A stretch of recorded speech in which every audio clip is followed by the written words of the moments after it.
Alright, so in this video I'm gonna be explaining another important article with the title Non-convolutional graph neural networks. This paper in NeurIPS 2024.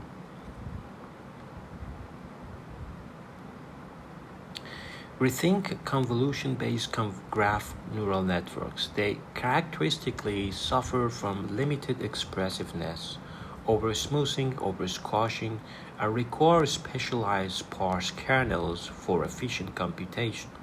Here we design a simple graph learning module entirely free of convolution operators, coined random walk with unifying memory neural network, where an RNN merges the topological and semantic graph features along the random walks, terminating at each node.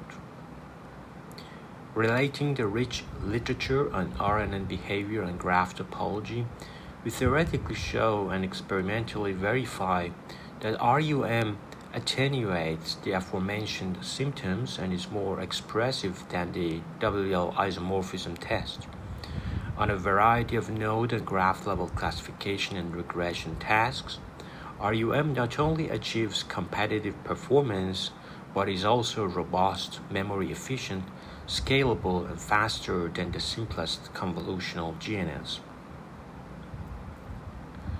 So here you see that most GNN follow a convolution scheme where the d-dimensional node representation X are aggregated based on the structure of local neighborhoods. Here A hat displays a unique duality. The input features doubles as a compute graph. The difference among convolutional GNN architectures, apart from the subsequent treatment of the resulting intermediate representation X prime, typically amounts to the choices of transformation A hat. And you know about over-smoothing, that the internode dissimilarity measure can be obtained using this Dirichlet energy. Also, over-squashing is another important problem. So as the number of Laplacian smoothing grows, the reception field of GNNs increases exponentially. So it is upper bounded. This is upper bounded by this, and phi is this one is the node-wise update function, whose Jacobian is typically diminishing. So we propose a variant of GNN that does not engage the convolution operator. We stochastically sample a random walk terminating at each node and use the anonymous experiment associated with the random walk to describe its topological information.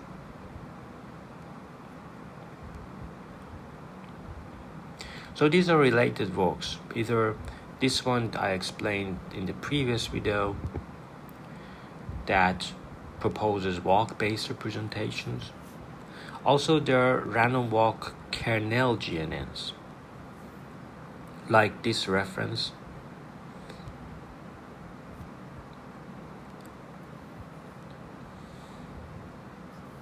So the state-of-the-art methods for over-smoothing uses things like method drop edge, these important references.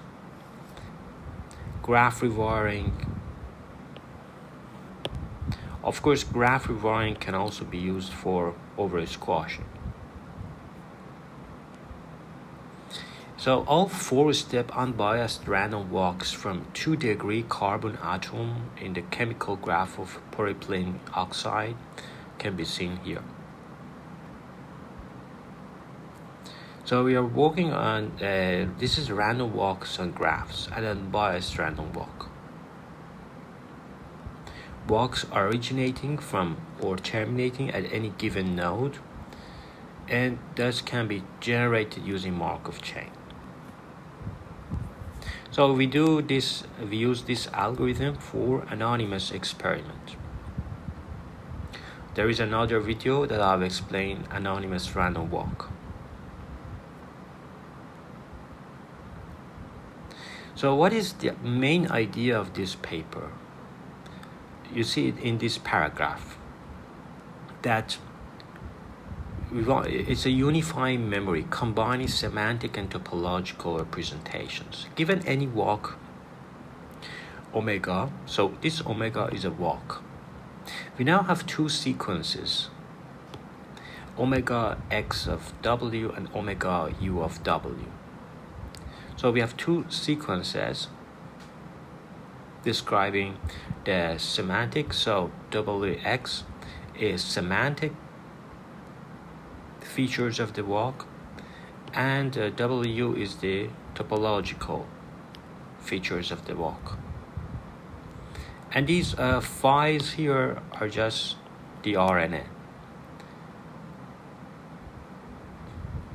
Also, we have finally F here, which is the fully FFNN, feed-forward neural network, that combines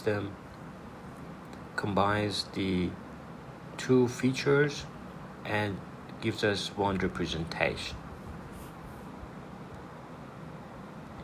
So this is how we are unifying this topological and semantic into just unify them by this concatenation operator. And then which can be stochastically sampled with unbiased Monte Carlo gradient. We note that this is the only time we perform sum or mean operation. Unlike other GNNs incorporating random walk generator features, we do not iteratively pool representations within local neighborhood. So the node representations can be summed.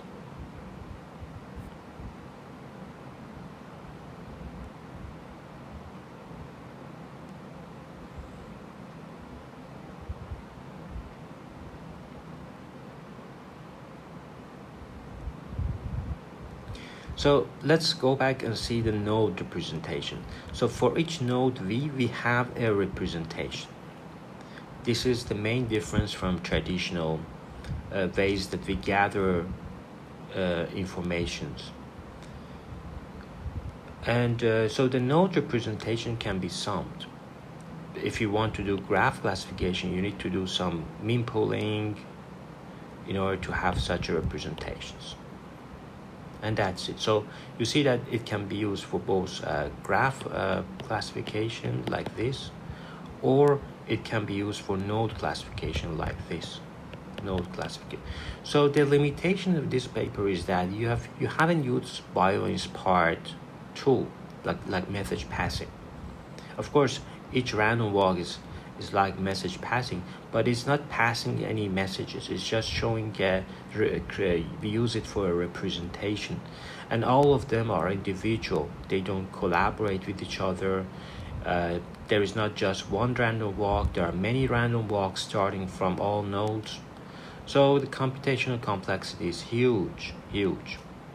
But of course, it is a good paper in NeurIPS 2023. And so here they talk about the runtime complexity.